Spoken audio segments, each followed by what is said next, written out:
दोस्तों, अगर आप फाइनेंस में इंटरेस्ट रखते हैं तो कैरियर बिट के ऑफिशियल फाइनेंशियल यूट्यूब चैनल फिनोबिट, जिसका लिंक आपको इस वीडियो के डिस्क्रिप्शन में दिया गया है, मेक श्योर कि आप इस वीडियो को पॉज करते हुए डिस्क्रिप्शन के लिंक से चैनल को जरूर सब्सक्राइब कर लेंगे। माननीय सुप्रीम कोर्ट में आज एक याचिका लगी हुई है जिसका डायरी नंबर है 17/948 ऑफ 2024। इस याचिका को फाइल किया गया श्री नवीन कुमार जी के द्वारा और आज दिनांक 13 मई 2024 को ये केस सुना जाएगा। ये केस जो है वो छत्तीसगढ़ हाईकोर्ट के द्वारा जो जजमेंट दिया गया 2 अप्रैल को, जिसमें हाईकोर्ट ने 11 अगस्त के जजमेंट के आलोक में जो छत्तीसगढ़ में अपॉइंटेड बीएड कैंडिडेट हैं उनको बाहर निकाल करके 6 सप्ताह में डीएलएड कैंडिडेट्स से सीटों को भरे जाने का आदेश किया था, जिसमें हाईकोर्ट ने जो वहाँ का एडवर्टीजमेंट है जिसमें बीएड के संदर्भ में बातें मेंशन की गई थी उसे इलीगल घोषित करते हुए जो यहाँ का सर्विस रूल है 2019 का, जिसमें बीएड शामिल नहीं था, उसके हिसाब से भर्ती को कंप्लीट करने के आदेश राज्य सरकार को दे दिए हैं और उस आदेश के खिलाफ ये मामला सुप्रीम कोर्ट में गया हुआ है।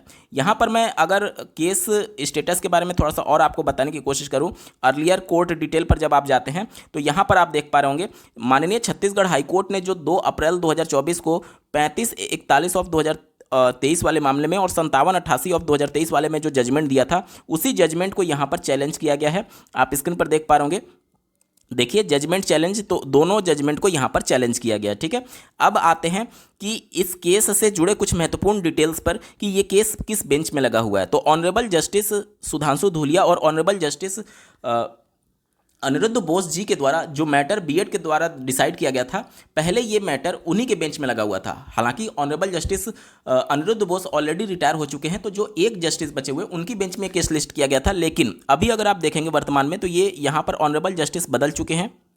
ऑनरेबल जस्टिस विक्रम नाथ और ऑनरेबल जस्टिस प्रसन्ना जी के बेंच में ये केस को लिस्ट किया गया है। अब आज की जो सुनवाई होने जा रही है उसमें 2 पॉइंट जो कि 8 अप्रैल के जजमेंट में माननीय सुप्रीम कोर्ट ने क्लेरिफाई किया, उसमें 1 पॉइंट बीएड के फेवर में है और 1 पॉइंट डीएलएड के फेवर में है। माननीय सुप्रीम कोर्ट में क्या हो सकता है इसके रिगार्डिंग इस वीडियो में डिटेल में एनालिसिस करने जा रहे हैं, अंत तक जरूर जुड़े रहिएगा। नमस्कार दोस्तों, मेरा नाम है नीरज, आप देख रहे हैं कैरियर बिट यूट्यूब चैनल। अगर आप इस चैनल पर पहली बार विजिट कर रहे हैं तो इसको सब्सक्राइब करते हुए बेल आइकन को प्रेस करना ना भूलें। ऑनरेबल सुप्रीम कोर्ट ने 8 अप्रैल 2024 के जजमेंट में 2 चीज़ें क्लियर की हैं कि ऐसे बीएड कैंडिडेट सेफ होंगे जो कि BEd as a valid qualification उस नोटिफिकेशन में शामिल होना चाहिए। तो छत्तीसगढ़ के नोटिफिकेशन में BEd as a valid qualification शामिल था। दूसरा, ऑनरेबल सुप्रीम कोर्ट ने कहा कि इनकी भर्ती सब्जेक्ट टू आउटकम नहीं होनी चाहिए। क्या चीज़? सब्जेक्ट टू आउटकम नहीं होनी चाहिए। लेकिन ये सब्जेक्ट टू आउटकम तभी माना जाएगा जब बीएड कैंडिडेट इस मैटर को सुप्रीम कोर्ट में ले जाते हैं। यानी कि केस की बात की गई है उस 8 अप्रैल के क्लेरिफिकेशन में, जो कि इंस्टीट्यूटेड बाय देम, यानी बीएड के संदर्भ में वो बातें लिखी गई हैं। तो इस परिप्रेक्ष्य में अगर देखा जाए, और तीसरी कंडीशन जो है वो 11 अगस्त से पहले ज्वाइनिंग होनी चाहिए। तो ये जो दोनों कंडीशन है ये बीएड के फेवर में है और ये वाला जो कंडीशन है वो डीएलएड के फेवर में है। अब ये बीएड के फेवर में कैसे है? आपके मन में सवाल आएगा कि जो बीएड वाले कैंडिडेट थे वो खुद सुप्रीम कोर्ट को अप्रोच करते हैं और वहाँ से भर्ती सब्जेक्ट टू आउटकम हुई है। यहाँ पर ये चीज़ें बीएड के फेवर में कैसे जा सकती है इसको समझते हैं। जब बीएड को सुप्रीम कोर्ट को अप्रोच करना पड़ा तो क्यों करना पड़ा? 11 अगस्त के जजमेंट के हिसाब से, और 11 अगस्त का जजमेंट ऑलरेडी रिव्यू होकर के 8 अप्रैल के जजमेंट में कन्वर्ट हो चुका है। यानी कि जो 11 अगस्त का जजमेंट है उसमें परिवर्तन किया गया है अपॉइंटेड बीएड के संदर्भ में, और अपॉइंटेड बीएड के संदर्भ में 8 अप्रैल के जजमेंट में ये बातें मेंशन की गई हैं कि BEd as a valid qualification होना चाहिए। तो छत्तीसगढ़ में तो बीएड वैलिड क्वालिफिकेशन था नोटिफिकेशन में, और बीएड खुद से कोर्ट को अप्रोच नहीं करना चाहिए। बीएड कोर्ट को क्यों जाना पड़ा? क्योंकि 11 अगस्त के जजमेंट के हिसाब से छत्तीसगढ़ हाईकोर्ट ने बीएड को अपात्र घोषित कर दिया था, उनकी काउंसलिंग प्रक्रिया पर रोक लगा दी थी। अब चूंकि ये वाला जजमेंट उस समय प्रभावी था लेकिन अब प्रभावी नहीं है, क्योंकि अपॉइंटेड बीएड के संदर्भ में क्लियर कर दिया गया है कि ये जो बीएड हैं अगर एक वैलिड क्वालिफिकेशन के तौर पर शामिल है तो उनको सेफ किया जाएगा। अब चूंकि वैलिड क्वालिफिकेशन था लेकिन 11 अगस्त के जजमेंट के आधार पर हाईकोर्ट ने जजमेंट दे दिया, इसलिए बीएड को सुप्रीम कोर्ट में अप्रोच करना पड़ता है।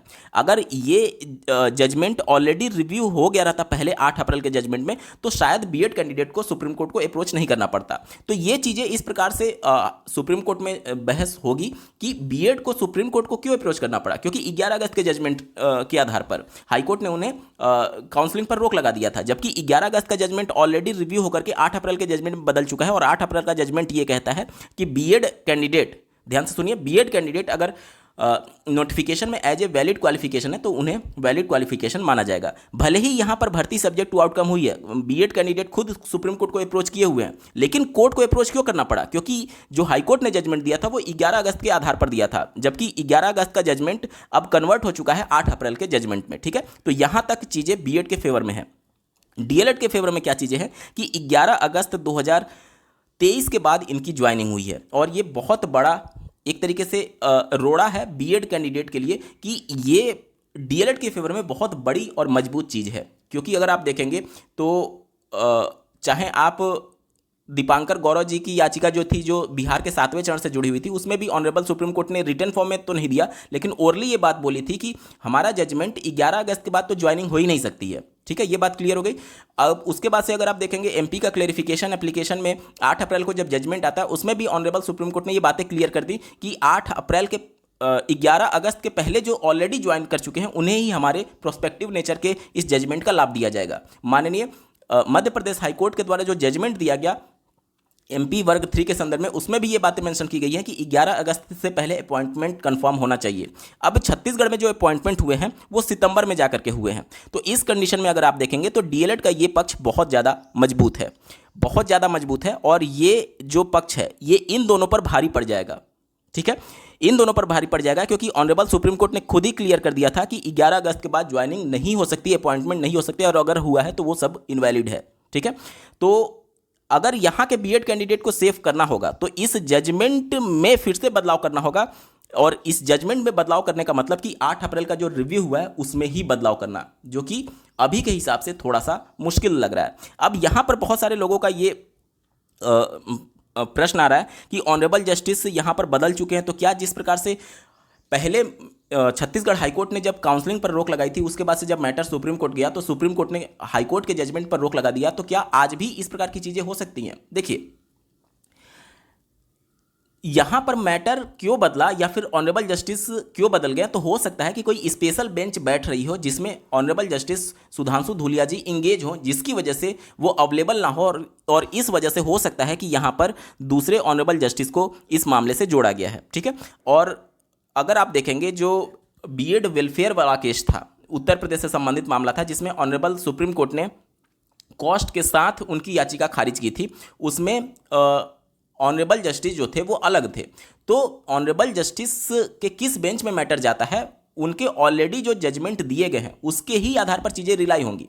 और सुप्रीम कोर्ट ने जब छत्तीसगढ़ के बीएड कैंडिडेट को अलाउ किया था तो उन्होंने बिल्कुल अपना जजमेंट ये नहीं दिया था कि ये बिल्कुल एलिजिबल हो जाएंगे, उन्होंने सिर्फ पार्टिसिपेट करने के लिए अलाउ किया था, केवल काउंसलिंग में पार्टिसिपेट करने के लिए अलाउ किया था, बल्कि उन्होंने ये कहा था कि हाईकोर्ट में मामला डिसाइड होगा, और हाईकोर्ट ने अपना मामला डिसाइड कर दिया। चूंकि वो मामला डिसाइड हुआ 11 अगस्त के जजमेंट के आलोक में, और उसके बाद रिव्यू हो चुका है 8 अप्रैल के जजमेंट के हिसाब से, तो आज ये सभी चीज़ें डिसाइड हो रही होंगी कि बीएड वैलिड क्वालिफिकेशन माना जाए या ना माना जाए। ठीक है, तो आज ये बहुत महत्वपूर्ण केस है, और छत्तीसगढ़ के जो भी अपॉइंटेड बीएड कैंडिडेट हैं, क्योंकि यहाँ का अगर आप राज्य सरकार का स्टैंड देखेंगे तो जो माननीय मुख्यमंत्री जी हैं उनसे जब प्रश्न पूछा गया मीडिया के द्वारा, तो उन्होंने ये कहा कि हम बीएड कैंडिडेट के फेवर में हैं, मतलब कि जो अपॉइंटेड हो चुके हैं हम उनको बचाने के लिए हर संभव प्रयास करेंगे और उनको नहीं निकाला जाएगा, उनका स्टेटमेंट था। और जब शिक्षा मंत्री से जिसे पूछा गया तो उन्होंने कहा कि हम कोर्ट का सम्मान करेंगे और कोर्ट जो हमें आदेशित करेगी उसका हम पालन करेंगे। तो अभी इस समय चुनाव का माहौल है, जिसकी वजह से कोई भी राजनीतिक पार्टी या फिर राजनीतिक दल से जुड़ा हुआ व्यक्ति इस प्रकार से डायरेक्टली किसी के भी फेवर में स्टेटमेंट देने से शायद बच रहे हैं। तो हाईकोर्ट या फिर सुप्रीम कोर्ट अगर डायरेक्टली राज्य सरकार को निर्देशित कर देती है, उसके बाद से राज्य सरकार भी अपना खुल करके स्टैंड लेगी कि हम तो केवल सुप्रीम कोर्ट से बंधे हुए हैं, सुप्रीम कोर्ट के आदेश का पालन कर रहे हैं। तो उसके बाद से राज्य सरकार के पास भी चीज़ें स्पष्ट हो जाएंगी। अभी क्या है कि हाईकोर्ट के जजमेंट के विरोध में सुप्रीम कोर्ट का रास्ता खुला है। जब सुप्रीम कोर्ट से मामला डिसाइड हो जाएगा उसके बाद से राज्य सरकार भी अब उसको अपोज नहीं कर सकती है। अभी राज्य सरकार चूंकि इन सभी चीज़ों से बचना इस वजह से चाह रही है, 6 सप्ताह आई थिंक 15-16 तारीख को कंप्लीट हो रहा है, तो राज्य सरकार इन सभी चीज़ों से इस वजह से बचना चाह रही है क्योंकि अभी एक विकल्प है सुप्रीम कोर्ट जाने का। अब सुप्रीम कोर्ट से अगर मामला डिसाइड हो जाता है उसके बाद से राज्य सरकार के लिए भी रास्ते बंद हो जाएंगे और वो उसके बाद से खुल करके वो स्टैंड लेगी कि हम ये चीज़ें करने जा रहे हैं जो कि सुप्रीम कोर्ट ने हमें डायरेक्टली निर्देशित किया हुआ है। तो आज का दिन बहुत महत्वपूर्ण है छत्तीसगढ़ के चयनित बीएड कैंडिडेट्स के लिए। इस वीडियो को देखने के लिए आपका बहुत बहुत धन्यवाद। भगवान करे आपका दिन शुभ हो।